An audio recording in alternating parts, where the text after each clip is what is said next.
លេខ8និងលេខ9រាប់ឲ្យខ្ជាប់ខ្ជួនរាប់ឲ្យខ្ជាប់ខ្ជួនចាំដល់លេខដំលេខ1 2 3ក៏មកប្រុងស្រីចូលនាងចងចាំលេខ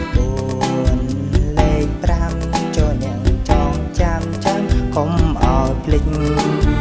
លេខ6លេខ7លេខ8និងលេខ9រាប់ឲ្យខ្ជាប់ខ្ជួនរាប់ឲ្យខ្ជាប់ខ្ជួនចាំដល់លេខដំ